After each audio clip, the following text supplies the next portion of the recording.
So that last tape with Pepe propped up on the pillow over there got interrupted because Fernanda and Alba from the front desk came up with this box that he could be buried in. And I made a little video with them.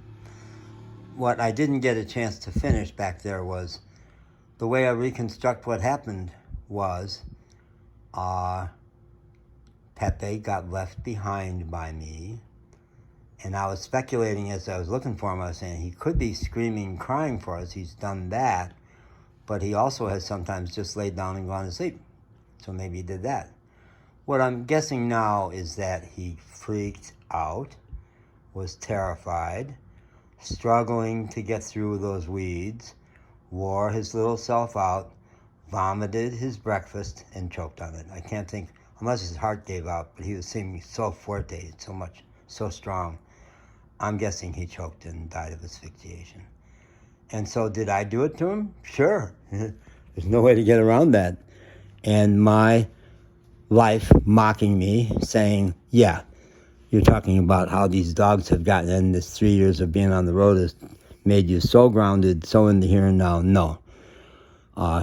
He may well have been crying for me as I was walking out of there listening to my own precious words. And I don't hate myself over that.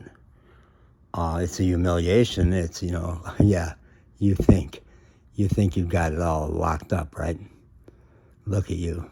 You're still so in your head. You're still so narcissistic, so in love with your own creations. And it will require me to redouble my efforts even more to pay attention in the here and now. Pay attention. Get out of your head. Pay attention to the beings that you have a relationship with, like this being here, who is so magnificent. So magnificent. All our many, many stops today to try to get the PayPal card to work, to try to get some pesos so I could pay the mechanic. He's been a rock star all day at my side. And most people don't understand the way I relate to dogs, why I have such a passionate commitment to them. I think I said to Joshua today, I can see this dog trying to understand me more, trying to anticipate what I want from him, even as I try to understand who he is. My friend Kim Brophy, the dog trainer, her book is called Meet Your Dog. Get curious about who they are. Who is it that they are meant, that they're trying to turn out to be? And that's the way I relate to dogs. Mexico, no, very little of that, very little. Someone I was talking to today said, well, I have 17 dogs. And he had a dog chained up on his property who probably lives that way. And God said to me, easy, easy. This is not the time for fighting that fight. This guy's trying to get your car fixed. And he's the perfect person for it because he speaks great English and he's funny and hip and cool and real and incredibly direct. And I just said to Alba and Fernanda, described where he asked me, why do you want to live in Mexico? And I said, because I like Mexico more than the U.S., and I like Mexicans more than my U.S. friends. And I described to them the story of my first night in the hotel. Another guest, pretty blonde woman, maybe 35 or 40, at 1 o'clock in the morning roaming the halls.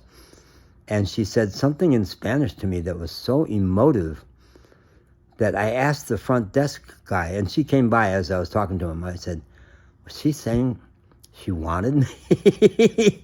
I mean, I couldn't understand the level of emotion in it. And he says, no, she's saying that the puppy's real cute. But I have to learn to translate because Mexicans don't camouflage their feelings. Their feelings come through so direct, so real. You hear it in Mexican music. So affective, so emotional. I want that.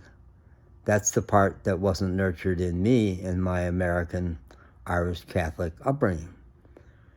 I wrote a thing 30 years ago, Quiero ir Latino. I want to be Latino.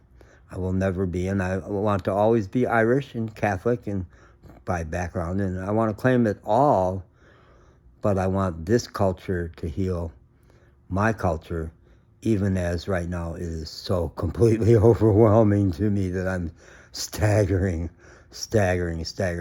And as Joshua went from bank to bank and convenience store to convenience store trying to get some money to pay him, he'd always say, well, what should we do? And I'd say, hey, you're the Jefe, man. I've got no more decisions left in me today. I'm in your hands. You decide.